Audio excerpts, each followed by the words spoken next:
Is endless economic growth compatible with saving our planet? As carbon emissions soar and ecosystems collapse, it's time to question the mantra of more is better. Welcome to Economy Unpacked Daily, where we break down complex financial topics into bite-sized insights. From Wall Street to your street, we're here to demystify the world of money and explore alternatives to business as usual. Today, we're diving into a controversial idea that's gaining traction among economists, environmentalists, and policymakers: degrowth. But what exactly does degrowth mean? And could it really be the key to a sustainable future? Let us start by addressing the elephant in the room.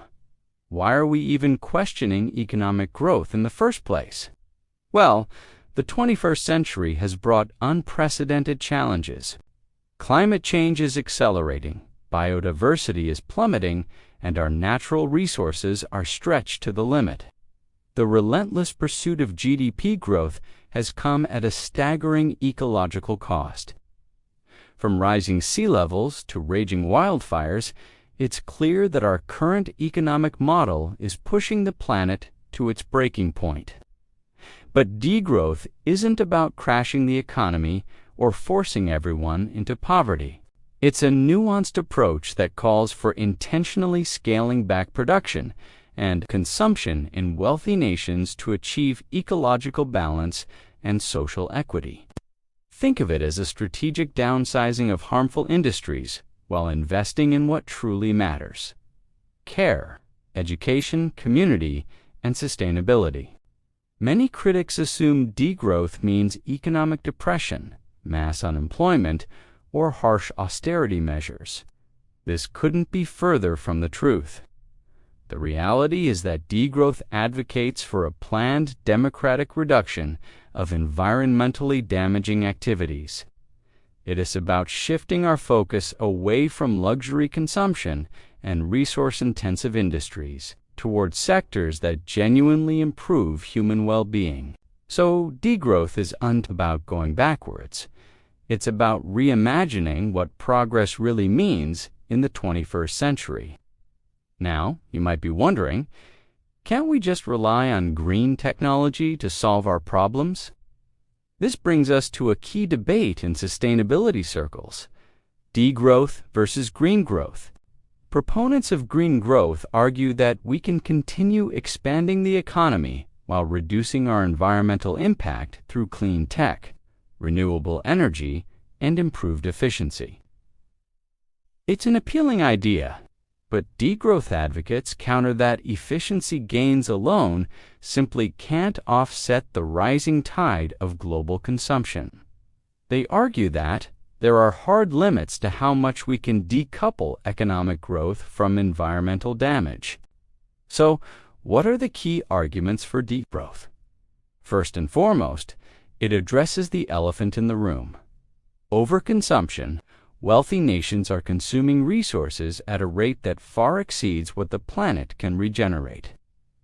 Degrowth calls for reducing unnecessary production and embracing a culture of sufficiency. It's about asking ourselves, do we really need that new smartphone every year? Secondly, degrowth prioritizes well-being over GDP.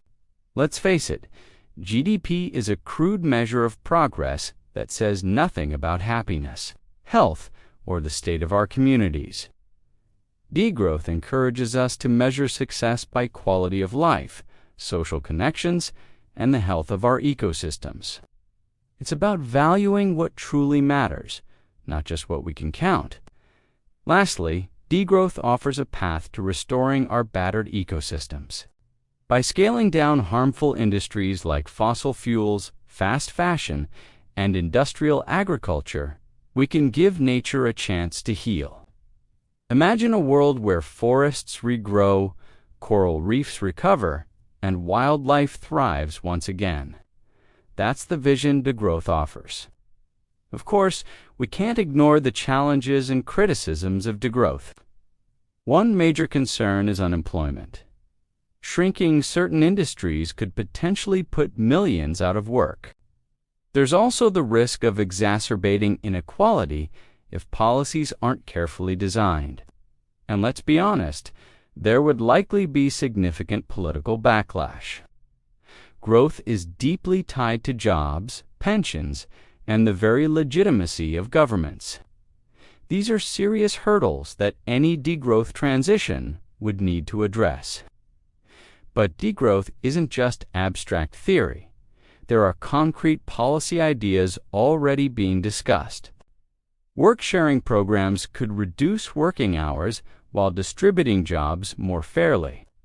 Universal basic services could guarantee essentials like healthcare, education, and housing, reducing our dependence on market growth. Shorter work weeks could boost quality of life while simultaneously reducing production and energy use. And eco-taxation could shift the burden onto polluters and luxury emissions, funding sustainable investments for the future. These ideas aren't just confined to academic debates, they're starting to enter real-world political discourse. In Spain, political parties and grassroots movements are actively advocating for post-growth policies. France has seen a surge of academics and civil society groups pushing for alternatives to GDP-obsessed growth. And in the UK, there are growing campaigns for a well-being economy, with the concept even being debated in Parliament. So, what might a future beyond GDP look like? Instead of chasing endless economic expansion, we could redefine prosperity itself.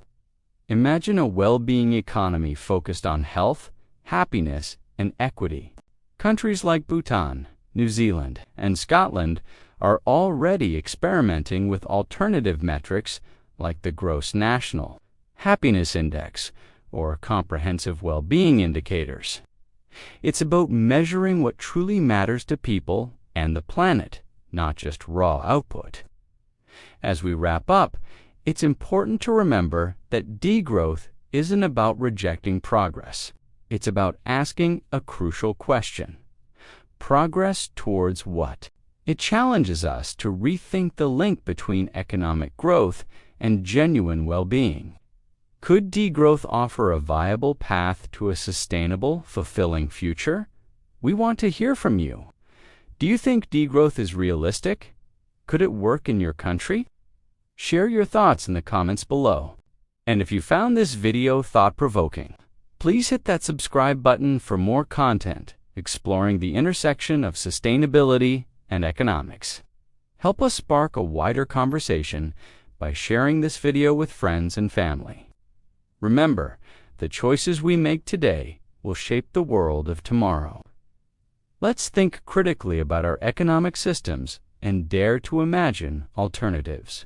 Until next time, this is Economy Unpacked Daily, helping you navigate the complex world of money, one video at a time.